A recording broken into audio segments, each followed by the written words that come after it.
আলাইকুম। কিতা করতে আপনার ভালো আছেন? ওই দেখেন আবার চলে আসলাম পেঁয়াজ ধরতে।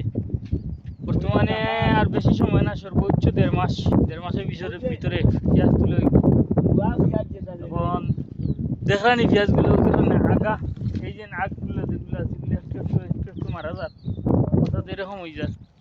পেঁয়াজের সময় পুরাপুরি যে সময় আপনার বেচার উপযুক্ত হয়ে যায়, তখন আপনার এগুলা এইরকম হয় আগগুলা। অর্থাৎ যে সময় আপনি বিক্রি করার উপযুক্ত সময় আসার 1.5 মাস আগে বা 2 মাস আগে এরকম হয়।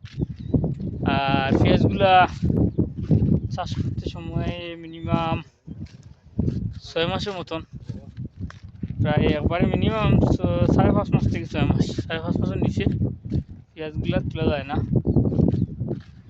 ওইটা জানি পেঁয়াজ এগুলো হইলে কি চাষ করা হয়েছে, এগুলো ইয়ামুনিয়া পেঁয়াজ।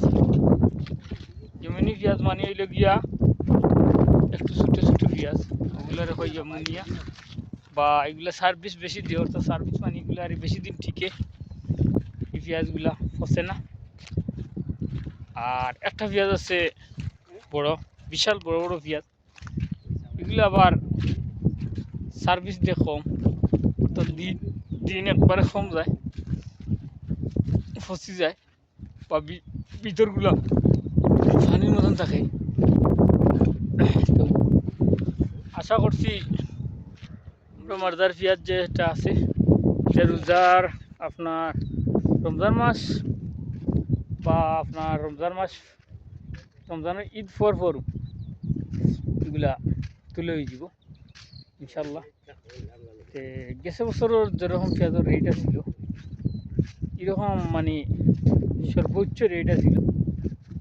এবছর আবার রেট অত কিছু নাই, মোটামুটি যদি আল্লাহ দেন ভাগ্য ভালো হয় তাহলে লাভবান হওয়া যাইব। আর এগুলো পেঁয়াজও একটু বেশি সামাজা দেওয়া লাগে, অর্থাৎ সার দেওয়া লাগে একটু বেশি। সবগুলো সবজি থেকে পেঁয়াজও একটু বেশি সার দেওয়া লাগে। যদি সার না দেও তাহলে পেঁয়াজের ঈদের অনুযায়ী এই যে বিশাল ঘন ফাতা আইছে, এরকম ফাতা দেওয়া হইল না অনেক, আসার কোনো কোথাও নেই। মাঝে মধ্যে একটা সমস্যা হয়েছে, এটা স্বাভাবিক। যেমন ওই যে জায়গাটা দেখলেন, জায়গাটা একটু খালি,